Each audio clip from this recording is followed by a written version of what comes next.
Okay, it's on live. Okay. Yeah, that's what I said. We're waiting, so give it a second.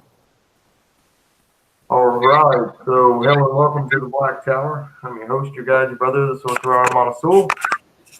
And tonight I've got Frank Hutter with me. Frator Nebo.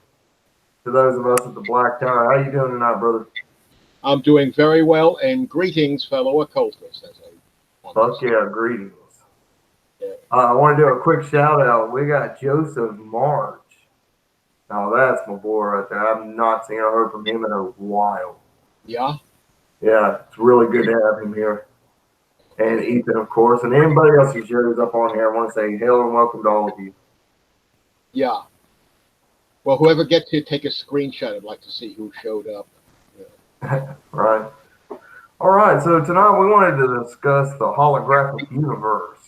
Yes. Now, mind you, I understand why you can't just like do this regularly on yours because you like to express things, and if people have questions, come in and try to ask questions of you so that you can break it down into another avenue of thought. Yes. So, without further ado, let's let you go with it, man. What you got to teach us? Well, fundamentally, what is the cosmic hologram? It's actually an interference pattern, or it's wave fronts, intersecting wave fronts. Uh, Rather like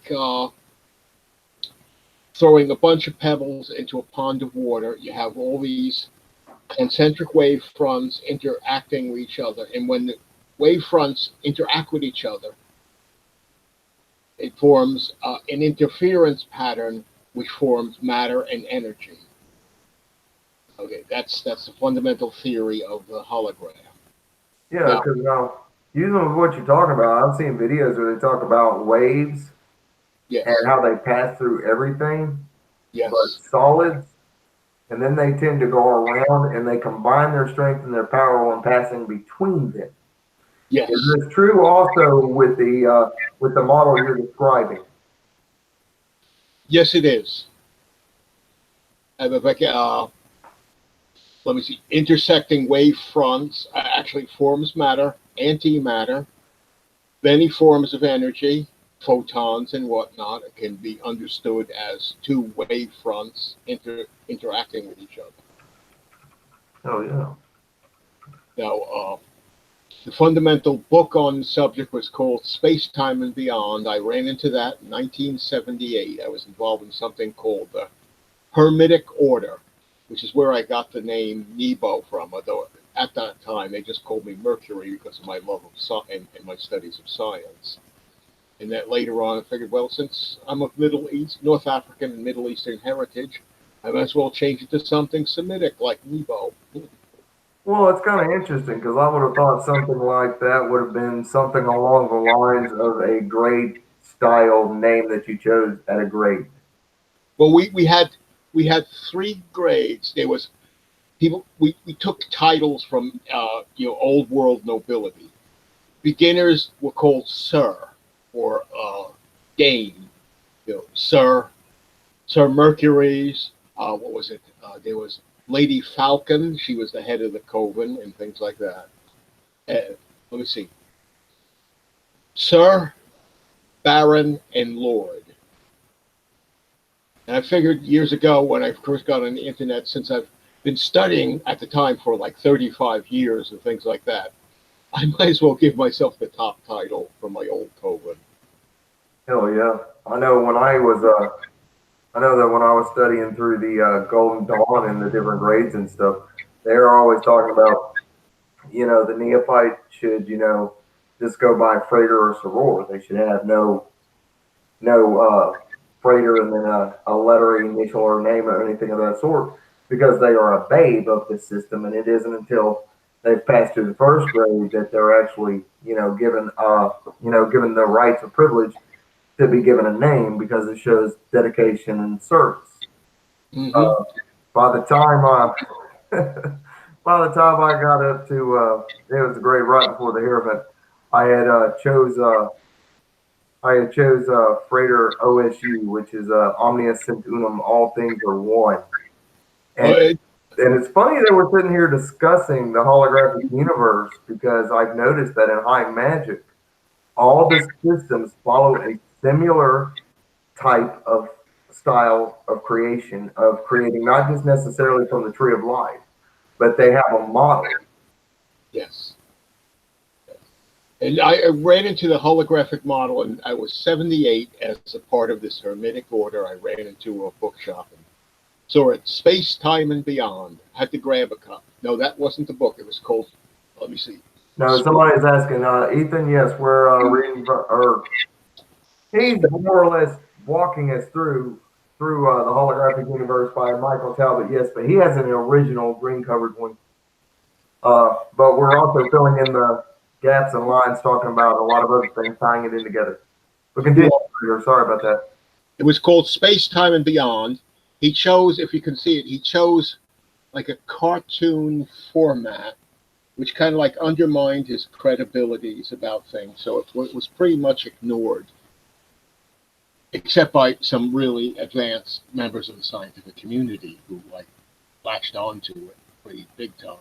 Michael Talbot was first to popularize it on like a heavy duty basis. And the book is loaded with references and examples after examples of supernatural events and an explanation by the hologram as to why these supernatural events take place.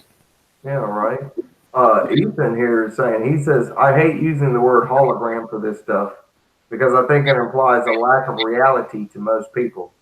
It's rare to meet someone who actually has an understanding of the concept, though. Well, if you remember the old glass plate, well, you might not remember the old glass plate holograms in the early days of holograms. They were done on glass plates, holographic plates. If you smashed it, threw it to the ground and smashed it into small little pieces, each one of the pieces has the complete image. Maybe not as refined as a big plate or larger pieces, but each piece had the entire image. And that's how things like crystal balls work. They're part of the universe, a fragment of the hologram, and they contain everything else that's in the universe. That's how tarot works. That's how crystal balls work. Whatnot. They're pieces of the universe. Yeah, see, I only employed it so far as it was useful. So, like, I only use form when it's useful to use a form. But when it comes to the static nature that most things fall into, then it's time to break the form. And like I've noticed a lot of, like, let's talk about the tree of life and the tree of death for just a second. The tree of life is an embodiment of light. Well, it's a type of binding. It binds the spirit within the flesh, so to speak. And then the tree of death does the opposite. It frees the soul from the flesh, so it breaks the chains. Yes. And I use that same formula when I'm working with forms, like what we're talking about with the holographic universe. With holographic, in my opinion, though, I don't necessarily look at it as illusionary because I think that all things that you see with your own eyes are illusionary to a degree until you've enacted upon it or until you've used it or employed it into an active element or aspect of anything that you're doing. Well, the theory is really similar to what the chaos magicians considered. That what really exists is total chaos, and the mind creates a tangible reality out of the chaos. It's sort of like looking at the old style cathode ray TV tubes between channels. Some people used to set up a Goetic triangle, and rather than put a mirror in the center, they cut a round hole and put an old TV set underneath it and look at the static snow, and they see their Goetic images in the static snow. Yeah, that's funny. When I was, I think I was like 20 or 21. I remember when I was a kid about that white sound coming from the old TV sets we had. So when I was about 20 or 21, I employed the same thing with an old black and white, like little small TV to for magical rites and stuff. I would sit there pre-ritual and meditate and kind of align myself with that noise, with that sound. And it worked really well for clearing the mind. And also, if there was a particular spirit or force or current that I was trying to tap into, I would literally use it as a go-between, as a bridge. Well, there used to be in my bathroom until my ex-wife got to it. She had to paint over it. There used to be this patterned wallpaper, and I used to sit there doing my thing, on the bowl, and come up with patterns of demons and angels and whatnot in the wallpaper and things like that. Well, she had to paint it all blue. So I don't have that to entertain myself on the John now. Well, I think that like for example now, like I don't even own a TV. I don't like today. My internet went out at like 9 a.m. this morning. If I was a normal person, that would have fucking just ruined my whole entire fucking day. What the fuck. But the way I am, it gave me time to sit back. And the other night, I started initiatory path working. Decided I would start with the 9 demonic gatekeepers, and that there's a system I'm wanting to try out. There's something that I'm using the design, but I'm creating my own. I guess you call it my own reasoning behind it and direction that I'm trying to take it to.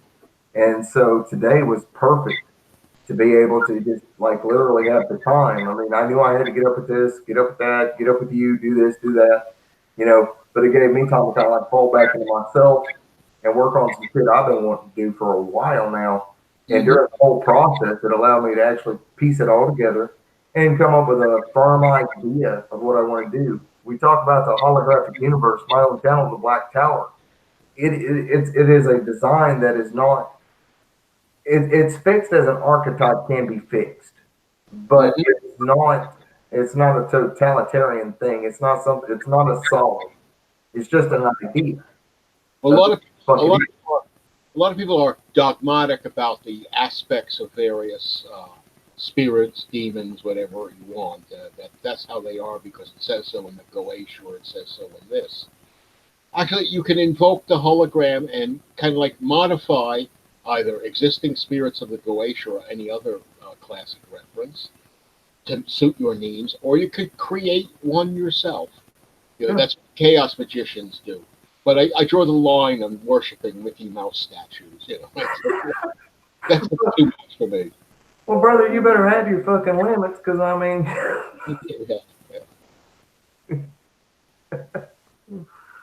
Oh, what is a practical application though that you found using this knowledge that you gained from the holographic universe? And I know that you think outside of the box. You're a lot like a lot of us that are into the chaos and into the void type working. What did you do with it? Well, what did you design with it? What did you not use? Well, first off, one of the advantages you should have no fear of the supernatural realm unless you really screw up.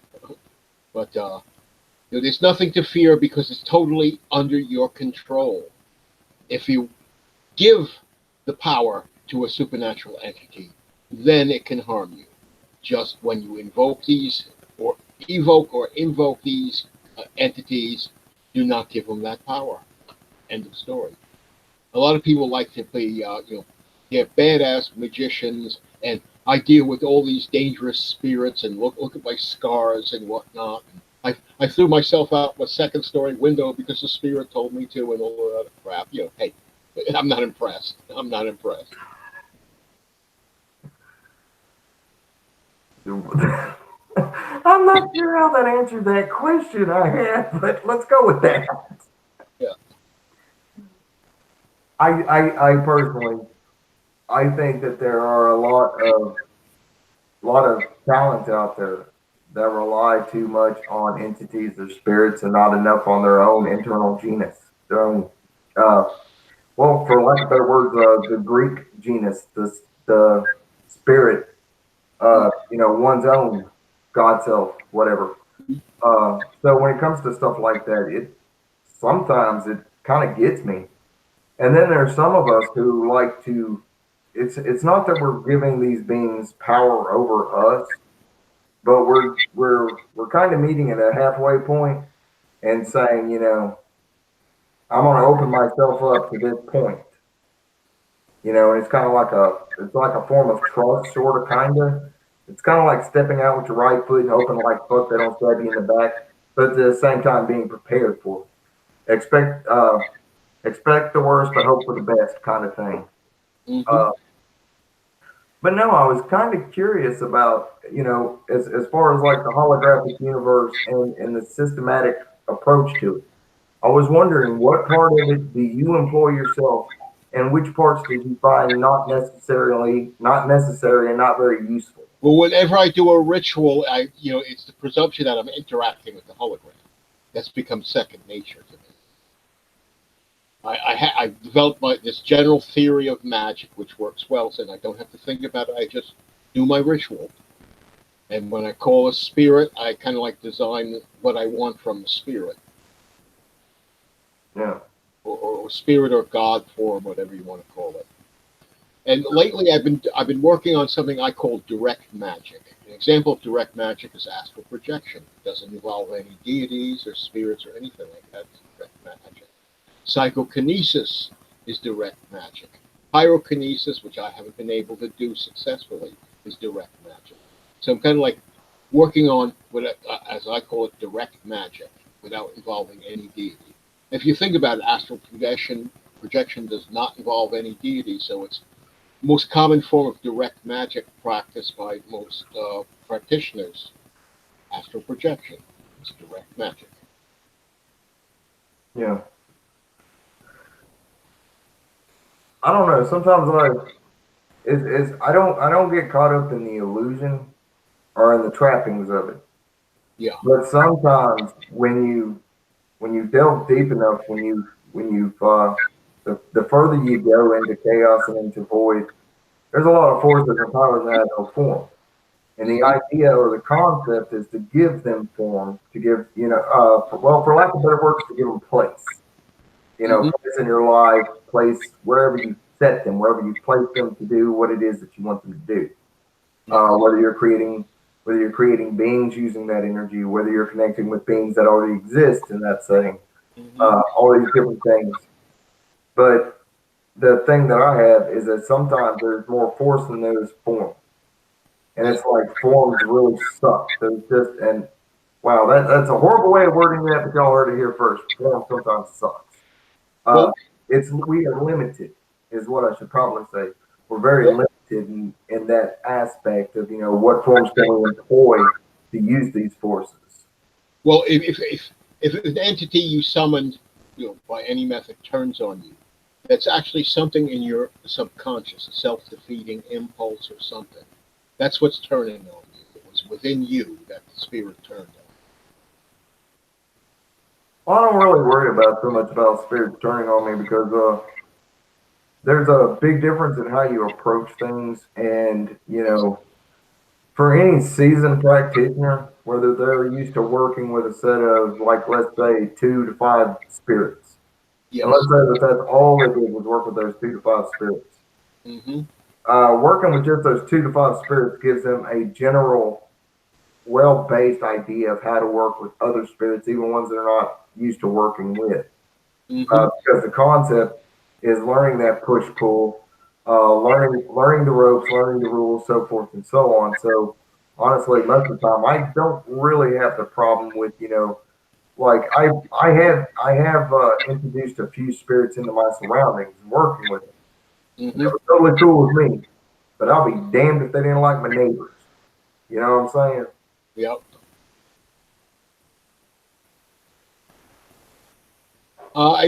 Neighbors, I don't have much of a problem with my neighbors because the nearest one is maybe about 60 yards away across the street.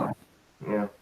The other one is more than 100 yards towards the north, and the other one is even further than that towards the south. So I don't have much problem with neighbors, which means I can blast the music as high as I want. Yeah, right. I like what Ender says here. We need something to aspire to be, something to motivate us to be better, to evolve. As long as I've been doing this, I think that's at the heart and the core of some of us is that more and more and more and more, and it's almost like something that can't be filled. And if you're not careful, it can consume you. But at the same time, there's an aspect of where you need to be consumed so that you can then turn around and absorb it. So I really get that. I was I've been looking into the Sitra Ashra here lately as a kind of a guideline and a stronger scope of practice to kind of go into, and because I really I like the design of it, I really do, and I like the knowledge of the clip off and how they actually relate, you know, what they represent, the beings over them, so forth and so on. Uh, but here's a question I have: say you take a system like that and you work it, and you know, and you're constantly doing this. Now I know it doesn't stop when you finish the book and you've done every writing the book. I know this, but where do we within ourselves? Where do we have a vision of what we want to do with it, of where we want to go? How far does our vision actually allow us to see? And I don't mean vision as in the spirit sight. I'm not talking about that. I'm talking about, you know, we each have to have our own vision of what we see ourselves, of how we see ourselves, of where we see ourselves, of when we Hmm. see ourselves. You know, it's the whole idea behind pacts and things of that nature. When I sit down and I make a pact with the spirit, I'm not sitting there thinking, you know, instant gratification, and I'm not thinking of something that can be done in the next 2, 3 days. You know, I'm thinking of something that, you know, is going to take a while, it could take months, years, whatever. And at the same time, it's going to require the same amount of attention and energy out of me as it does them to do this.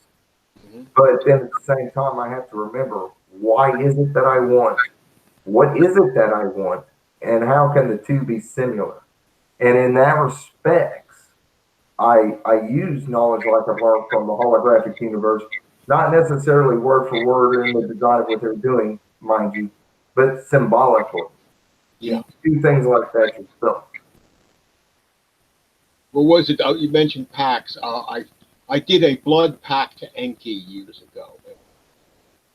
My you see my Necronomicon tool, the rod of lapis lazuli is a lapis lazuli point set in copper, wrapped with leather.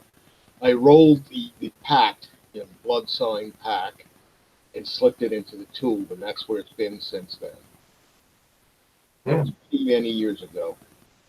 Well, see, that's what I'm talking about, you know. You know, for all the books that we collect and all the things we write and that we read and that we practice and we study, you know, I think that one of the underlying concepts behind a universe is the fact that we have to be able to fully visualize it. Yeah. Because everything that we do ritualistically, emotionally, spiritually, physically, always should be working towards that vision, towards that goal. The Hmm. realization of that vision, and that's what I'm asking is, you know, like like I started making tools and started employing them and stuff into it, okay? Because these were the tools required for the rites and the rituals themselves. But now, if I got carried away into the whole, oh, I'm going to have this and I'm going to have that, and I never put into it, you know, the sight, the vision, if you will, of why am I doing this to begin with? You know, where's my end goal? Where's my end result? What am I seeking? Then all of that would have been empty, you Hmm. know. And that's kind of where I keep finding myself here lately is the fact that, you know, I love putting my energy into people. I love putting it into things, but I love to put it into people and into things that it grows, that it flourishes, that it becomes something, you Hmm. know. And you know, you're like one of my secret weapons, man. You know, you sit there and you're like, you know, you tell me this really useful stuff, and you give me this point of view that I normally don't come from, you know. And it's people like you that I rely on, and at the same time, like if you were to like call me up or hit me up or something, you know, like that's the first thing I'm gonna do is, you know, get back with you and respond, or you know, try to give you some advice or whatever. Hmm. And is the world that we have around us a universe of our own making? Is it something else is making? And I'm not talking about archons and shit like this because I'm not trying to get into that conversation. Well, actually, we are making it. Everyone is making their own universe, but because we live in a social structure, our universe closely resembles each other. Now, a lot of people, the book Space Time and Beyond, some people experience meeting aliens and flying saucers. kind of like my hardcore science aspect of it, kind of like rejects that. So I never met anyone from a flying saucer. Also, as a child, my ambition was taking a rocket ship to Mars and discover the lost civilization that they proposed back then, rather than waiting for them to come to me. It was direct. Yeah, I'm going to go get them before, you know. So I'm very direct. So in my deep subconscious and whatnot, meeting aliens from a flying saucer doesn't have any real meaning to me, so I don't experience it. That's how I interact with my hologram creating. Would you call that an inspiration? And inspiration is what gives it meaning to you, or would you call it an experience? It's an inspiration. Okay. Yeah, I think I sent you the painting I did, Old Mars.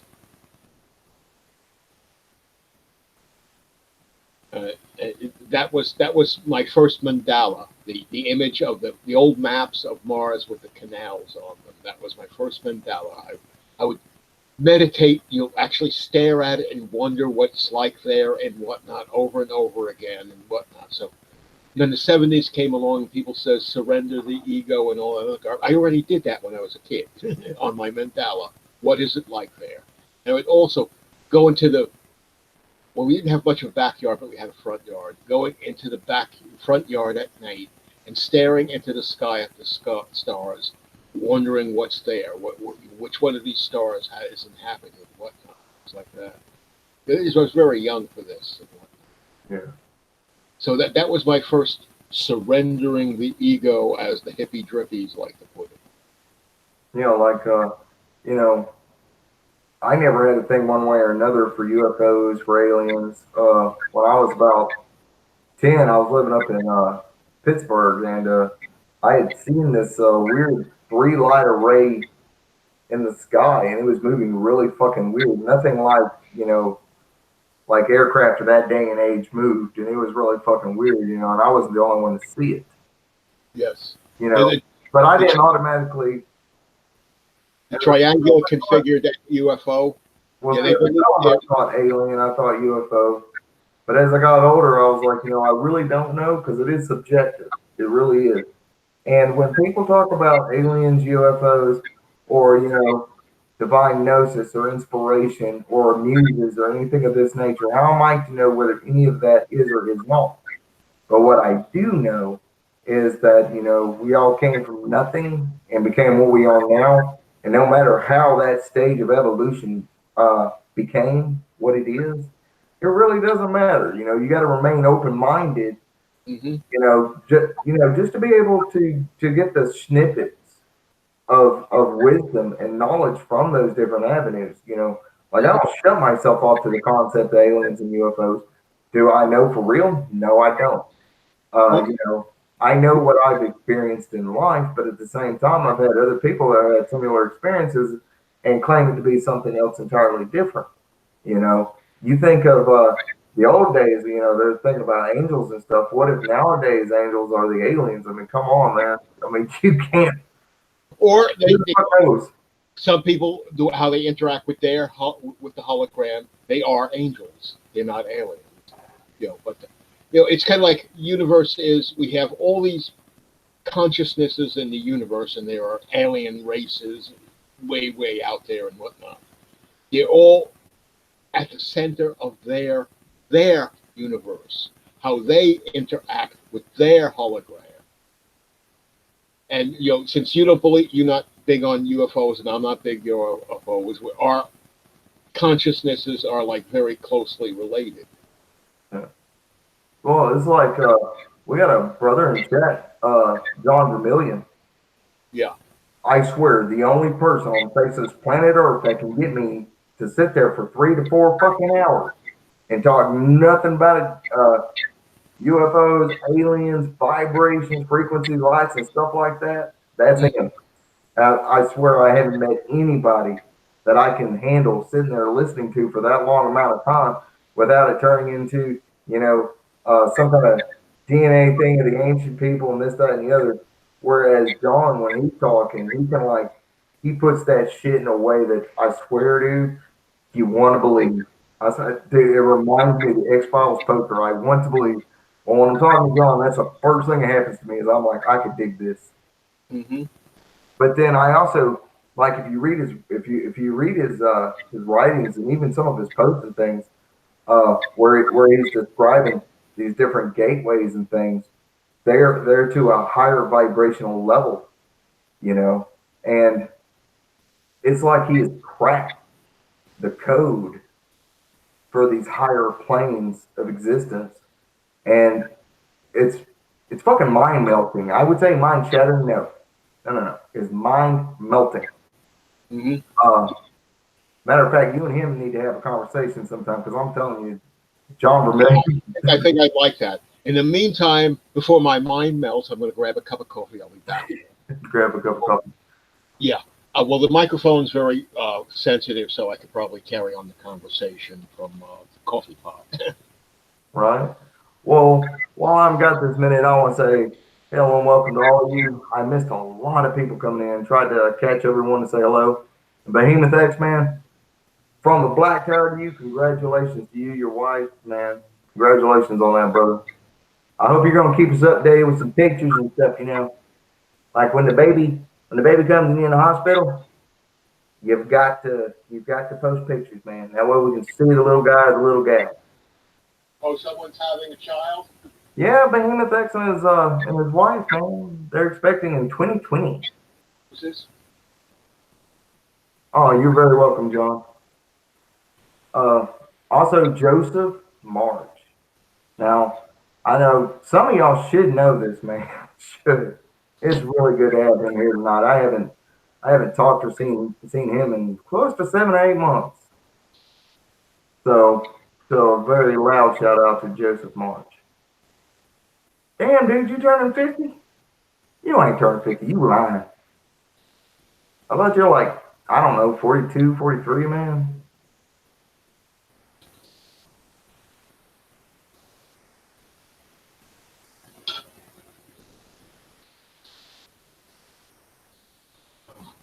Wolf Paradox. I saw what I thought were grays when I was a kid, but recognized them as spirits as others couldn't see them.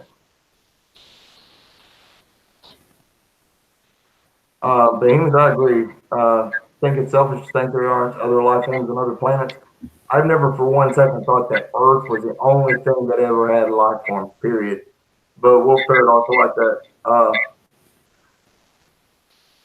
Even though others can't see things, it doesn't mean that there's something wrong with you. It just means they're not tuned in vibrationally. And that's my 2 cents for whatever it's worth.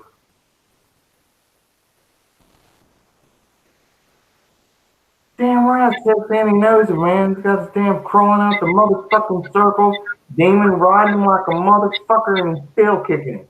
That's what I'm talking about. Up at 50, I'm half as badass as you are, dude. Behemoth X, he's talking about he's turning 50.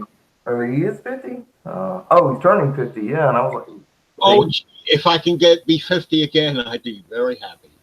But then I'm not doing too bad for 65. Rock on. Well, brother, is there anything else you wanna throw at us? I mean, this whole thing's about the holographic universe. Yes. Well, as I said, everyone's a point of consciousness. Everyone interacts their own way with the hologram.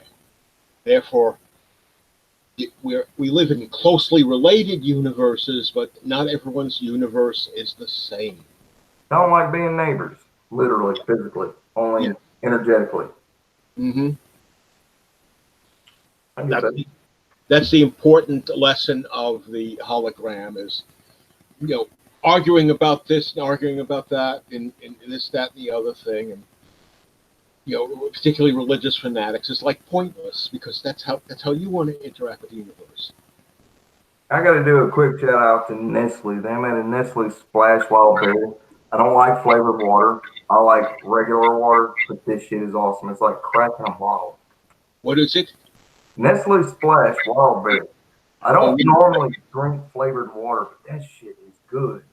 Well, I got a hold of something like 5 bottles of this mixed fruit smoothie. That's awfully good.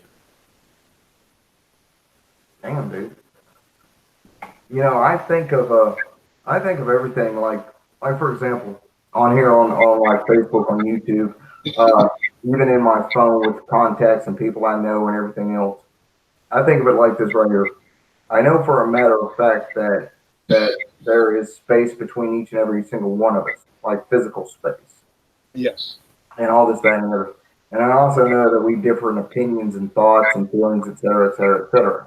But Hmm. at the same time, when we can come together and we can just sit there and just shoot the shit, just have a conversation, just whatever, I feel more connected to the whole than I do when we're wearing our masks and trying to, oh, I'm this and I'm that. That's why I enjoy doing this on my channel so that I can kind of like, lean back, sorcerer on monocle, just wailing, type thing. And, that's why I like having these conversations because they're really chilled and relaxed. They're not like, if something can be taught and learned, something can be gained from it, cool.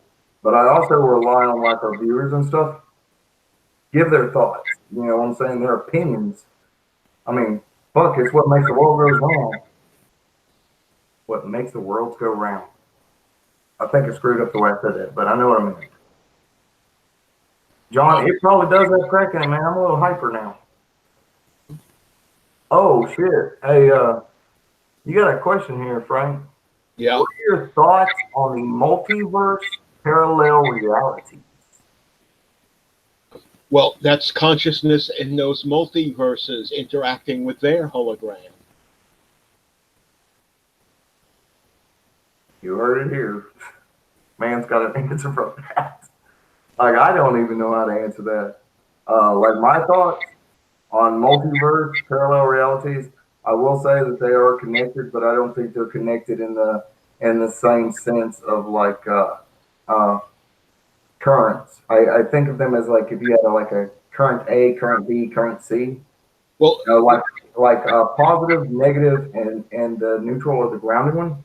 I think that if using those three, I think that you've kind of got an idea of how multiverse of parallels work, and that's just my opinion. yeah. Well, multiverse is a good, better term than what people use. Another dimension. Dimension is length, breadth, thickness. Some people say it's time. And what is your thought on interdimension? Interdimension. Well, it depends on how you use the word dimension. The way they use the word dimension is very, I would say, comic book. What Well, they tell really me do, how you would use it. I would use it a dimension as exactly what it is. It's a manifestation of geometry. I prefer the term globes.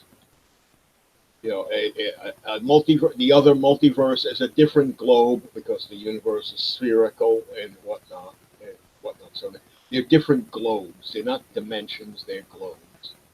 Yeah, I remember running across that word in one of the different formats of the Necronomicon, and then a few years back, you and I talking, and you used that word, and I've never heard it used elsewhere outside of those writings.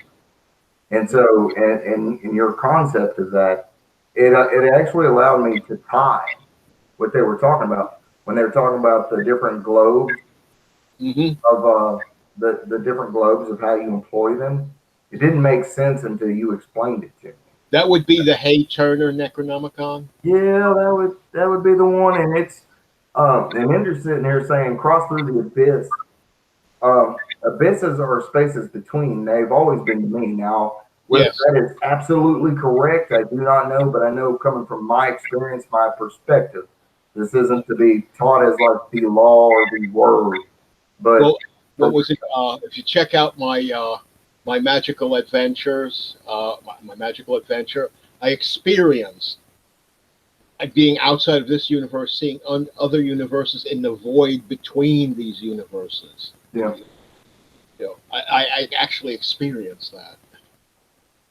I keep having this really weird fucking experience where uh, I'm in this I'm in this extreme extreme place of nothing and this Hmm. void of self, and it's been popping up more and more in my dreams lately, Hmm. and I don't think it's more. I understand how death is just a transmutative state of the cycle, Hmm. and so it's just more or less you're waking up really. if you think about it in a really weird, strange way. But I keep noticing that the more I keep dreaming about this, the more I realize that, design goes a lot further than what we see here. When we're consciously creating and crafting our magical universe that we dwell in, that there comes a part, there's a form that's been left out, is that we have to craft and mold the afterlife as well, which is really strange because I have yet to find that anywhere, and I've been trying my best to look for sources on that. Oh, well, what are you looking for sources of? Uh, crafting your own afterlife, because, like, for example, you can take the whole heaven hell, you can take the Summerlands, you can take what is it, Elysium, the Yeah. film Elysia, so forth and so on. You can take all these different places, even the hunting grounds or the fields of Bast. I can't remember what they're called, Bast and Second. Like the grass is like literally almost chest high. Hmm. Uh, Very dangerous place to go if you're not prepared for it. Something jumps out at you. Well, there's a related joke to that. It's a magician or witch or whatever dies, and he goes, well, you're going to Summerland, and it's very close to the regions called Hell, but don't worry about that. Don't worry about that. And he goes to Summerland, and you know the fruit is delicious, and wine comes from the rivers, and all this other stuff. And then he sees this pit open up, and people screaming and falling into this pit of fire. And he goes, "Oh my God, what was that?" He goes, "Oh, those were the Christians. They always have to have things their way." Yeah. Uh, David had another question. Is it simply a vibration thing? And how do you see the possibility of traversing the worlds, not just mentally or astrally, but physically as well?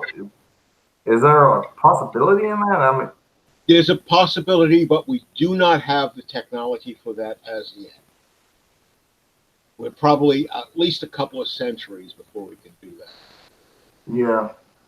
John said that physically the body would have to be vibrating at the atomic level to the congruent frequency. So the body would have to be vibrating at the same frequency as the emotional and mental bodies. AKA, I'm going to put this in English. All the different aspects of yourself have to be vibrating in unison to that frequency. Hmm. Uh, Wolf says that there was the idea each god also had an afterlife for their devotee. I've read and heard that too. Like Bast and Sekhmet, like I said, they have the hunting grounds. Uh, Spirits become like cats one way or another, you Hmm. know, and so that whole predatorial and, loving and caring and so forth and so on. But when you think about, that we're crafting the God self, or the awakening to the God consciousness. Hmm. What realm is there? And I'm not talking about on a higher level, because that's pretty much been covered. But like, let's say for example, you're a left-hand path practitioner, or somebody who works in the Klapothic or into the denser realms, Hmm. and you are working from a void perspective. Now, the void perspective says it is void of all things, of course, but it's also this. It's also the substance by which all creation was made. So, in that sense, I'm asking, how would a god or an awakening god craft from that material an afterlife? Is there a resource? Is there somebody to get you started upon that path? Because What we that is call not, what we call gods or whatever is actually the ultimate God is the hologram itself, which is blind, mindless, idiot God, kind of like creating the wave fronts, the pipes of acetoph and whatnot. Acetoph is a good model for the cosmic hologram. And all the other deities, which are kind of like demiurges, were a manifestation of his need to experience something rather than the nothingness he dwelled in for eons and eons before that. It's the deities exist for his need, and maybe we're a direct result of the needs of Azathoth or the needs of the demiurges Azathoth created. yeah. I like So I'm pretty sure John answered answered the question I was asking. This is highly possible, but takes a lot of cleansing and precise practice. It is very sacrificial in ways. I keep finding that out myself in my own personal practice. Uh, so as you sacrifice a particular aspect or part of yourself upon this plane, you would have to be in a void mindset, and you would have to create it at the exact same time, kind of like something taking its place. Because you would pull from it, create, and as you pull from it, you would sacrifice a part of yourself to cast it there, to create it there. So if anybody else has any ideas or suggestions, hey, seriously, fucking hit me up on Facebook, message, comment here. I don't care, because I'd love to hear some ideas. Well, any people posting their ideas now? Do what now? People posting their ideas now. Yeah, and I'm reading them out as they go. Okay. David asks, what about through an outside influence? Something with the ability to tear a hole in space-time. I ask from a position of unexplained experience. And I think this is referring to the question he was originally asking you about being able to do it physically, and you said that the technology did not exist. Well, apparently, whoever ripped the hole had the technology. Okay. Is there a way through vibration, even if it isn't created from technology, is there a way for a person to be psychically evolved enough to do so? Because that would be another way. That would take some very, very, very deep meditation. Yeah, right. That would be some of that Zen monk stuff. Yes. Those who can sit there and say, what is it? There was a mantra that they said that if it ever quit being chanting, that the world would end. I'll never forget reading about that, and I always thought that was cool shit. Because I always thought about the discipline it takes to sit there, day in and day out, you know, vibrating that one tone. Mm-hmm. And they have this game where they use a diamond needle and they stack these discs. It's kind of like a puzzle, and if, when they solve the puzzle, the world will end. I remember reading that in 123 Infinity by George Gamow. John says a form of tech that can open wormholes and portals is in your own room if needed. It tunes into specific frequency of location and forces an opening by tuning into it. Uh, I think that if you were to give, okay, let's say somebody had the psychic ability, the spiritual wherewithal to do what he's talking about. Um, if somebody gave somebody like that missing piece, Mm-hmm. a thought or idea that would spawn the knowledge or the gnosis of how to do so, it fit right in with this really weird dream I had years ago, where I was sitting there having a conversation with somebody, and something I said gave them the idea of how to literally tear the fabrics of the veil that surrounds us that keeps that which is unseen. All of a sudden, it became visible to everybody, and like mass hysteria. It was really fucking sweet. Mm-hmm. But yeah, I guess sound could do that. I don't know if you'd have to play it on what I don't know, something that makes it really loud and vibrate, kind of like a bass. Mm-hmm. Kind of like how speakers have people build up like their bass systems in their cars and thump, thump, thump, thump, thump at 3 o'clock in the morning. You hope the car blows up, something like that, but something with that has that in between notes. Because what I discovered a long time ago is in waveforms, you have the regular wave that goes up like this right here. Well, then you have this complementary waveform, which is in between. Well, you hit that dead line in the middle, and what it is it's balanced or it's neutral, depending on how you take it. And There's, so some, the idea is that the equal up is equal to the equal down, but it has to be done at the exact same time. there's something called Fourier analysis, where you can take the most complicated waveform and break it down into its simpler forms. Because complicated waveforms are combinations of simpler waveforms. And breaking it down to their simpler waveforms is called Fourier analysis. It's a very complicated form of mathematics. Yeah, and it's a form of I can't remember the type of magic. It has to deal with the mind. Sweet guys, I cannot believe I cannot remember what that's called. Um, I studied it for a while and was practicing it, but uh, uh, it involves things like making things move with your mind, changing the chemical makeup of things, stuff like that. And Psychokinesis. do what? Psychokinesis. Yeah, but it's the master study, master practice. I can't remember what it's referred to as. Uh, I'm drawing a blank, and that's really fucking weird. But I studied it forever and a day because I wanted to learn how you could actually walk through a wall because that is some weird shit. Uh, and the idea came when just thinking astral projection for 1 second. You can literally be sitting right where you're sitting and materialize right beside somebody where your physical body doesn't materialize, your double Or material. or you interact with the hologram to make the wall non-material and you can pass through it. That would take Yeah, awfully heavy concentration. yeah, except I kept running into the wall, bro. Mhm.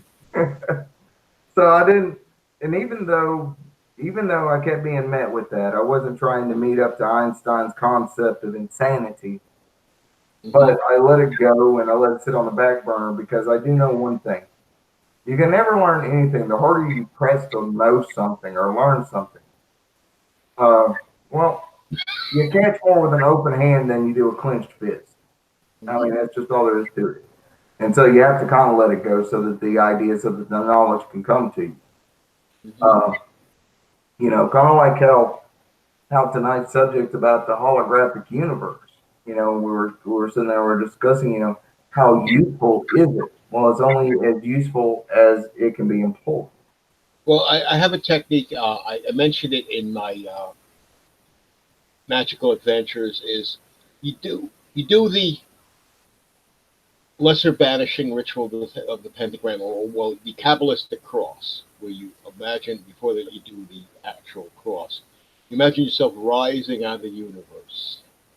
Well, Yeah, right. that's the Adam Cadman. That's the tree of life taking its body. Well, keep. Well, you think you're at the end of the universe. Keep going because there's more to go. Yeah, that's the Ain Sof and Ain Sofer. That's the veils. hmm Yeah. Well, when you think you reach the end, keep going because there's more ahead of that. I reached the point where I had the vision of the other universes and whatnot, in the absolute void between the universes.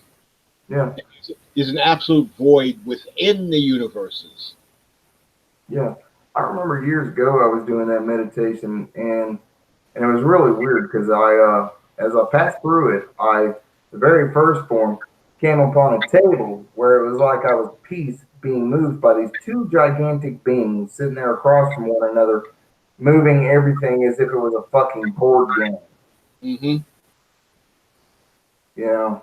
And then you rise up past that, and then you're into what they call the color realm, for lack of better words. It's where everything vibrates to colors. hmm It's lost its form and all this, that, and the other. And then it's just pinpoints of light. hmm It's where a lot of the times when I've worked with angels, archangels, and certain sephirotic forces, uh, even Klopothic forces have these pinpoints. hmm Even the darkest of these beings has these little pinpoints all throughout them. It's what makes them. It's what solidifies their form. hmm It's where a lot of people, when they talk about predatorialism, what they're doing is that they're strengthening each of those points so that their shadow body has that power and that force behind it. It's the same concept behind it, you know. And then once you rise above that, then you hit this realm of just, well, for lack of a better word, your thought without thought. hmm And that was my experience with it. Well, people thought, what comes first? What happens with thought? What about thought? Chinese, right, as a language, is there's something like 180 basic sounds, and like to say something, someone who's Chinese who speaks Chinese has to kind of like mentally spell out what he wants to say by putting together these phonemes to create the word he wants to speak. So as they're doing this, they're actually thinking in pure thought, assembling these kind of like this sonic spelling, putting these sounds together to form the word they want. They're accessing pure, unadulterated thought. And that's a typical Chinese person does that every single day. Yeah, so that reminds me of what John just said. Is that if one knows music theory, they know how the universe works. The vibrational notes and frequencies are just a mirror. And that's what I'm talking about. That's with that thought, no thought thing. If Mm-hmm. you're sensitive enough, you realize that there is a song being played. And by song, I don't mean like, words and stuff. I'm The talking about the music, the pitch. the It's pipe all there. It's underlying it, just like white noise from one of those TVs I was talking about. the pipes of Azathoth.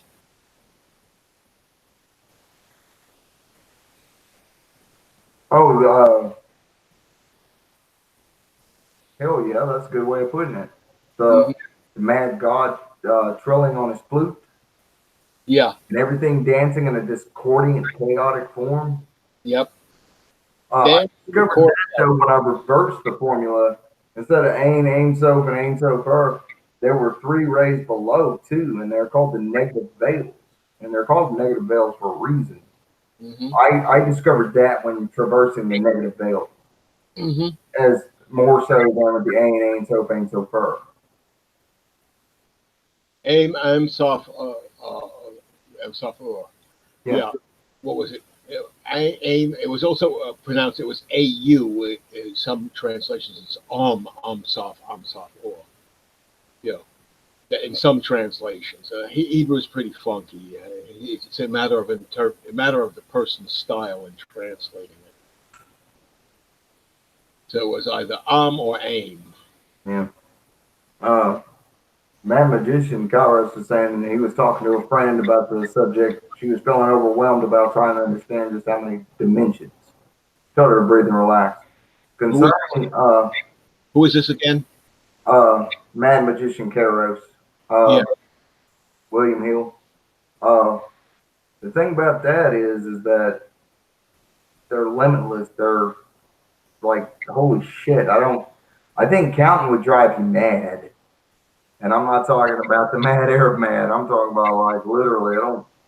I don't think that'd be healthy for the individual. Mm-hmm. It's definitely not constructive. I'll go with that. If you know what you're wanting to go into, or if you find something that resonates to you, then these things are useful. But as far as trying to just get an idea of how much is out there, just look to the stars.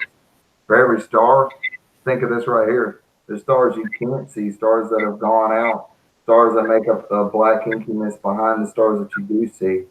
Well, They died and gave their light to the darkness again. it is a theory that photons have a life expectancy, which means if it's so far away, the photon has already disintegrated or evaporated or whatever. So there are stars beyond the so-called edge of the universe, because the light evaporated or dissipated or whatever happens to it before it reached us. That would explain the great attractor and things like that. What's pulling things towards the great attractor? There's nothing there. Uh, John says dimensions, like musical notes, flip and create new octaves. This goes on for infinity, Mm-hmm. and I gotta say that's dead on. Mm-hmm. When I sit there and I say pure silence or into a place of thoughtlessness and so forth and so on in the void, even there is a sound. It may it may be dissident as fuck, but it's there. Well, Very interesting. something came to mind. We mentioned how each person is the center of their universe. People, they were talking about alternate universes or something like that.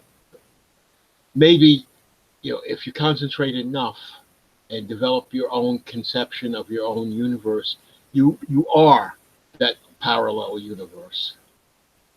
You transfer it out of this one into your parallel universe if you work on it for hard enough. Oh yeah. Well, see, here's what got me to thinking about it, and it's while I'm working on it. So, so I don't plan on going to heaven. I sure as hell don't plan on going to hell because first off, that's a dual polarity there that I'm like, what the fuck ever. I believe they're one and the same, and I think that they're a concept, and there's something that you go to emotionally, not something you actually go to for realistically. Uh, as far as any of these places are concerned, there's each when we die, all the different layers that made us up when we're alive, they go back under their own realm, their own vibrational frequency, their own plane of existence, only to come back together again somewhere else.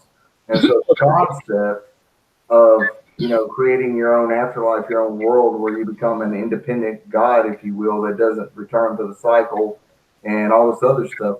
I think that it's very important that each of those pieces be like earlier when I was describing how even in the darkest, densest of beings have these little pinpoints.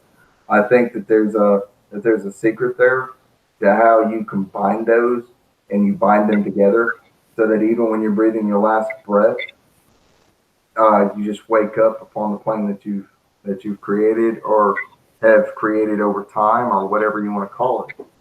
Well, it's a Judeo-Christian heaven, and if you follow Revelations or other books of the Bible, it's only 6 miles by 6 miles by 6 miles. It's awfully damn small, and that's supposedly all the spirits who, obeyed God is supposed to exist. Well, heaven as we know it exists as a component of the heavens. So, and it's not a very pleasant place because if you go to heaven, you will not remember your name. You will not remember your past life. You will remember nothing.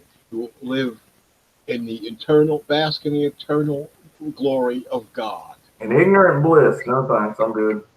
What's that? An ignorant bliss, no thank you. I'd rather remember every bit of pain and agony. I would love to remember all the hatred, all the anger, all the love, all the compassion, all the passion, just passion in general.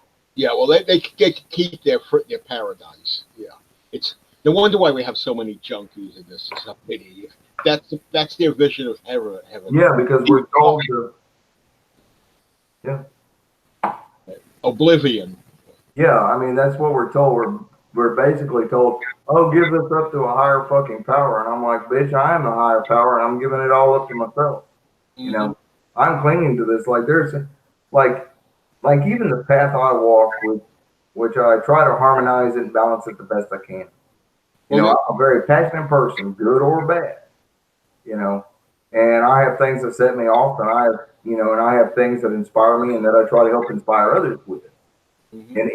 And in this cosmology of mine, I sit there and I'm like, this is what I was always meant to be, a whole person, not a piece of one, not a part of one, not this broke down piece of shit that the world tried to make me into being, because it's just too fucked up, man.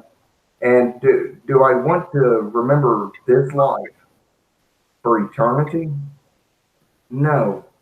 But the vision that I have is of a world and a place that has no beginning, no end, that is eternal, and yet at the same time is filled with the harmony of this passion.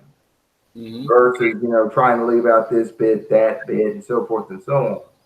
Because to ascend past our experiences is one thing, Mm-hmm. but to totally, sacrifice everything to something else, I see no point in that. I can't abide by that at all. It's like I love Typo Negative. He said it best. He says the Bible preaches to forgive and forget. I'm sorry, but I am unable, and that just spoke volumes to me because I was like, fuck yeah. Well, if you can get a copy of George Sprague's Gates of Hell, he describes hell as being, the domain of the realm of Satan, but the torments of hell are actually God's avenging angels, and they could only penetrate the first 4 layers of hell. After you pass through the first four gates, things get a lot better and better, and you open the last gate, you find you're an entity with the same powers as Jehovah. Yeah, that's based on the reason why the first four is because it's elemental planes, and the elemental planes abide in the great below, the great between, and the great above, because that's how it was crafted. The rest of the body divine, which is what they refer to it as, was actually crafted from the experiences molded from those elements being combined. Well, it's not, according to this model, it's not the demons that are the tormentors of hell. It's God's avenging angels. Yeah, but I tell you what, they will do in a fucking pinch, brother. Uh, I mean, my goodness, man. You need something fast like that, and you're in the Angels, man, send Dolphin. Hands down, send Dolphin. If you're not in touch with your own inner daemon, Yeshe, whatever level it happens to be at the time, and you're just trying to find something that will actually talk to your higher self, go with Sandalphon, because it says that Sandalphon answers takes the prayers to the throne of God. Well, deep inside each of us, there's the God. Guess what? Work with Sandalphon to send the message to your higher self. Hey, I need some help, or I need this, or I need that. mhm. So it was always funny in my head that all these people. I've met so many white lighters with their angel lore and their angel magics and stuff, and I'm sitting there going, "That's really neat. You ever thought about using Lucifer?" Oh no, no, no, no, no! And I'm like, "The hell." Even he had a transmutational form that you can't say no to. What the fuck? You know, you and here's what I've come to understand with Lucifer. So all was not was all. Just straight blackness, just nothing. What's a fucking ever? And light was born. Lucifer was the light of pure consciousness. When consciousness was born, that was Lucifer.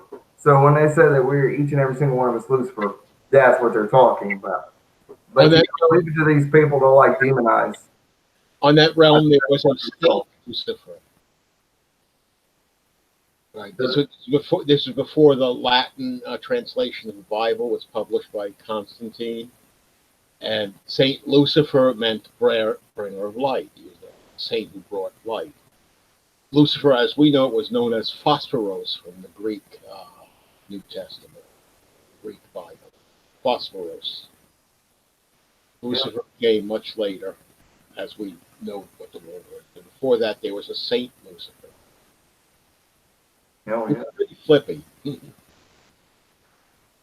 Which means some early Christian childrens were called Lucifer.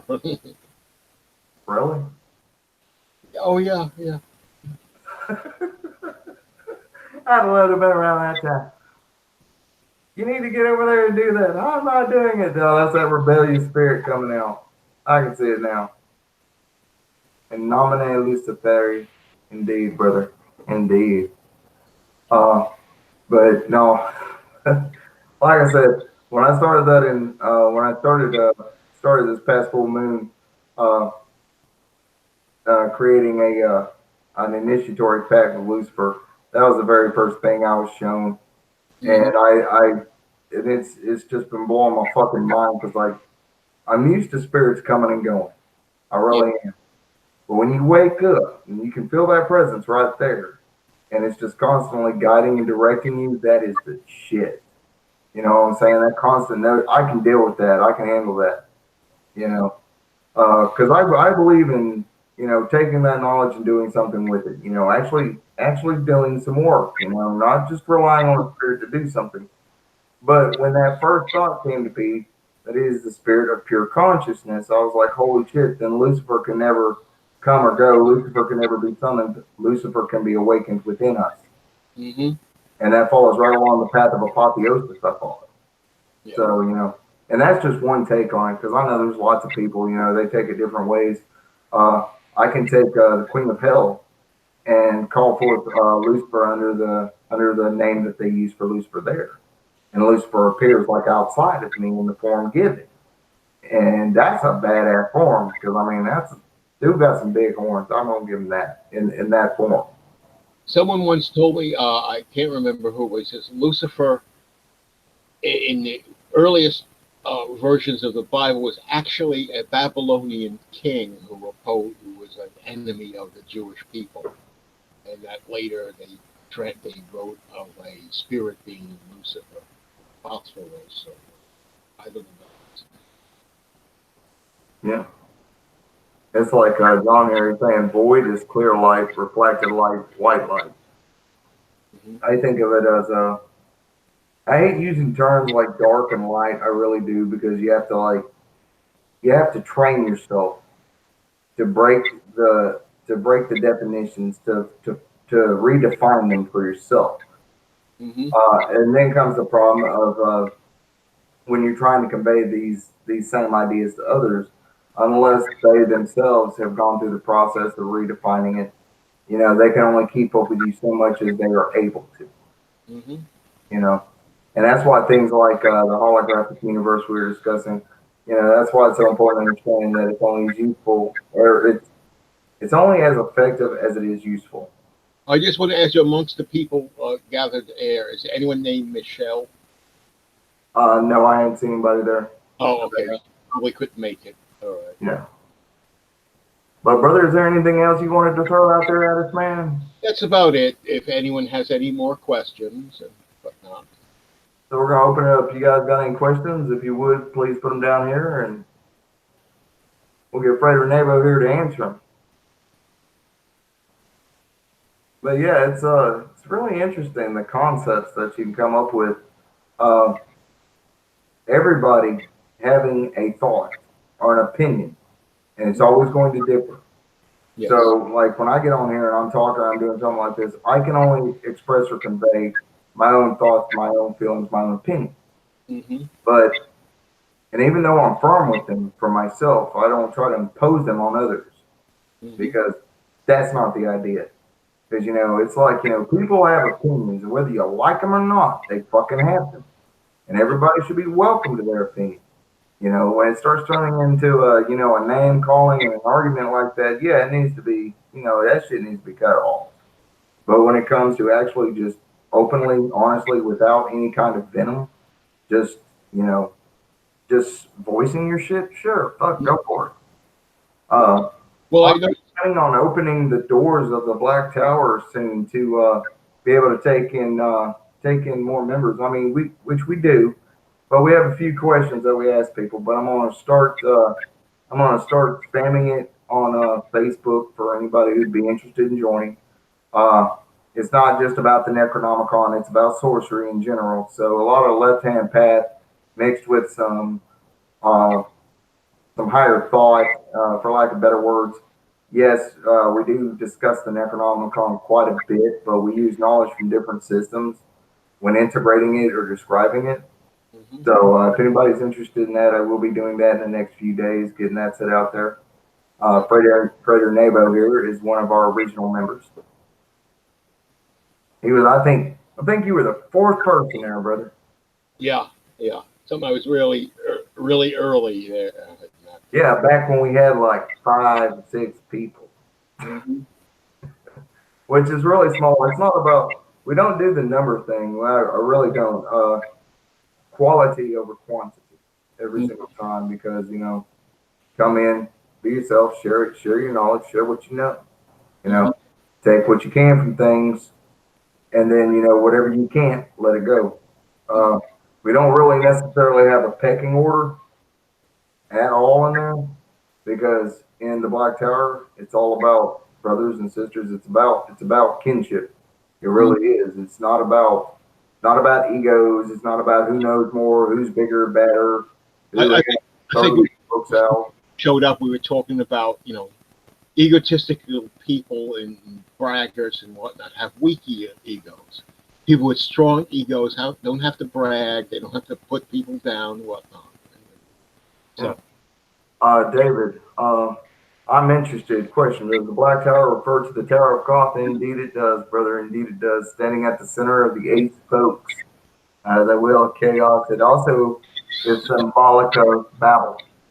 And I know that Babel fell and Babel is biblical and all that other bullshit. But but my vision, my idea of it was that Babel reborn, you know, build back up. I think I don't. It may have been material that caused it to fall. Could have been scripting. Could have been any fucking thing underneath the sun. Maybe it never fucking existed, but it did exist as a thought.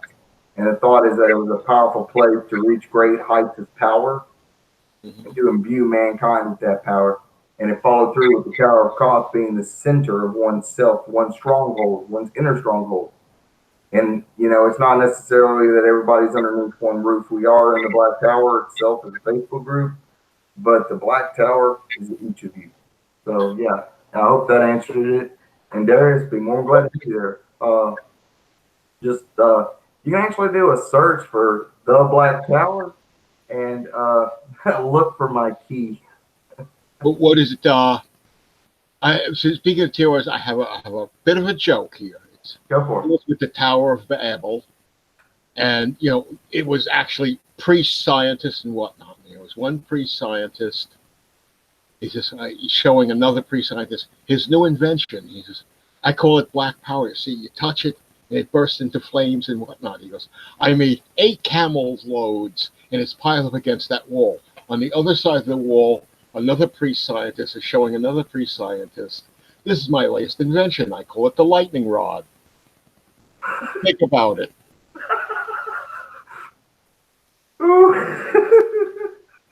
That's an original. I made that one up. That's actually funny, man. That is actually funny. Yeah. Can you see? All I can see is glass made from heated sand all over the place with a black charcoal color.